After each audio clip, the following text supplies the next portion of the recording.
How many of you saw this video? Poor girls turn me on. The poorer the girl, the more attracted I am to her. A lot of you will be wondering why a guy like this would have said something like that. Today, he's here to clear the air because he was forced to say that very statement. It never actually came from him.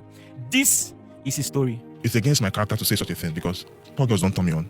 No. Nedu told me that he owns Honest Bunch podcast. So he said, I'll have to pay a certain amount, 5 million naira. That if I really want to present this topic today, that he's giving me the option of I have to say what he tells me to say. He now said, I have to mention the celebrity's name to make the thing go viral. He specifically mentioned Very Dark Man. He said I should mention Very Dark Man. So since the owner is telling me this, I went on the podcast and said the things Nedu asked me to say. I was so depressed.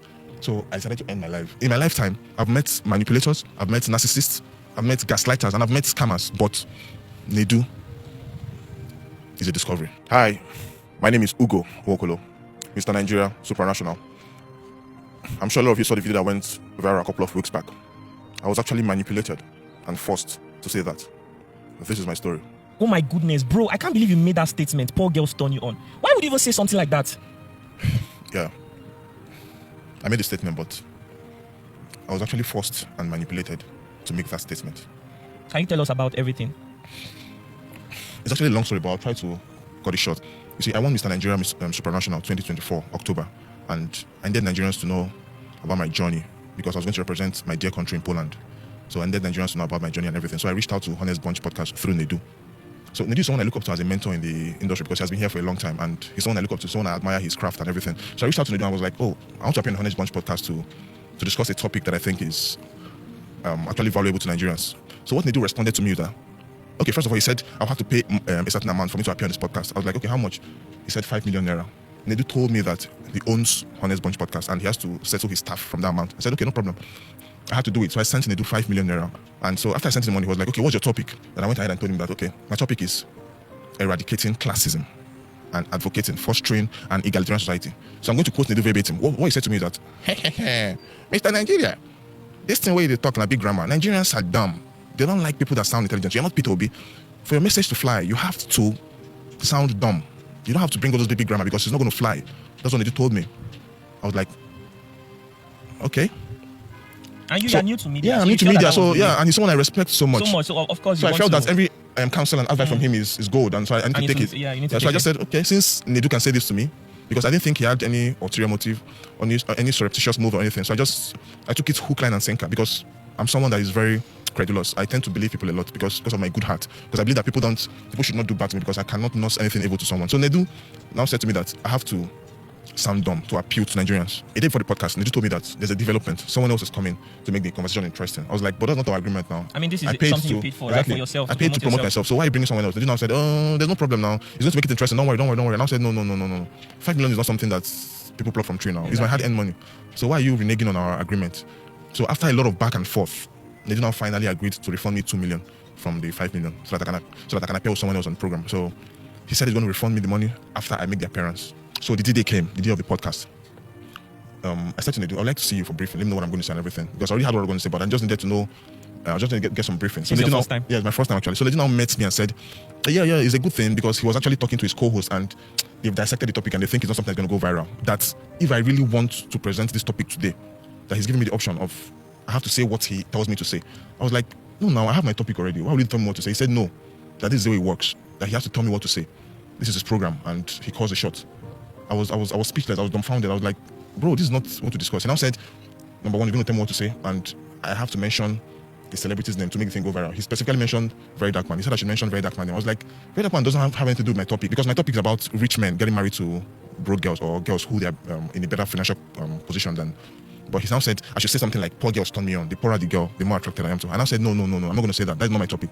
If you insist not to say this, then I think I have to back off. I'll just take my money and leave. He now said that he's sorry that he can't refund because the money has been distributed to his workers. That the only thing that he can do is I should go back and come back on a later date when I'm interested or when I'm ready. I said, but I'm ready now. You're giving me a new topic and everything. He now said that's how he's done. That I have to accept this or go back and come back. So I had to think about the money I've spent and coming back is going to cost me more money. So. And you had to fly from Abuja to Lagos. I had to fly from Abuja to Lagos for the interview. Yeah. So I just said, okay, since we're here already, let's just do it. Since Nedu is the owner, because he told me he's the owner of the Honest Bunch podcast.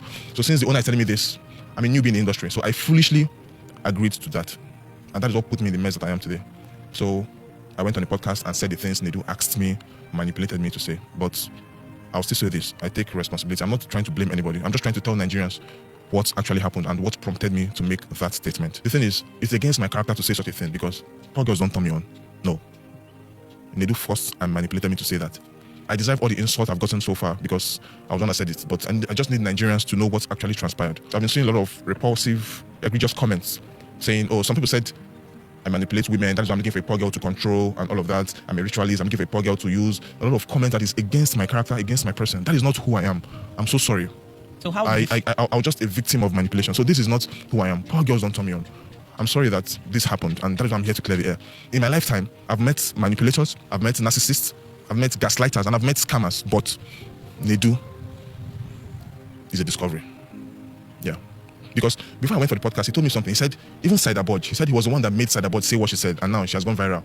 She's popular. That I should just listen to him, I should believe him, I should trust him. That's what he told me. He said, if he can make Cyberboard who she is, that's who am I? That I should not worry.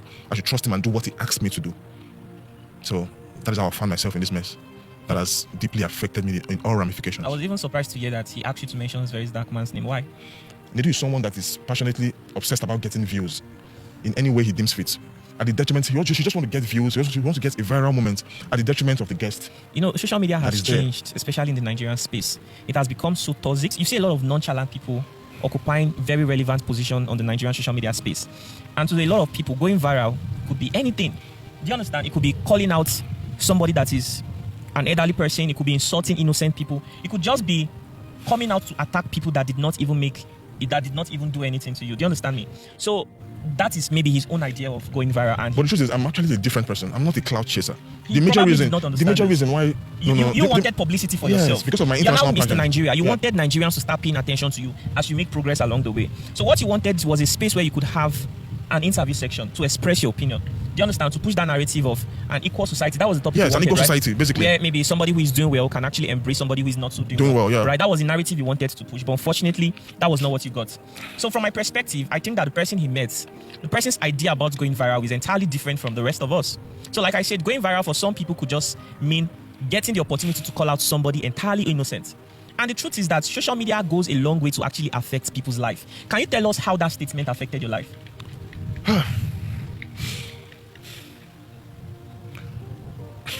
Honestly, this past few weeks has been a roller coaster of emotions. Like, it's difficult for me to put my words together, but I faced the lowest point of depression because I got calls from my family members, my classmates, everybody were asking me, why would you go on a podcast to say something so obtuse? Because that is not who they know me to be. But whenever they ask me that kind of question, like, what happened? Why did you say that? I can't just bring myself to start telling them that I was manipulated because they think I'm smart.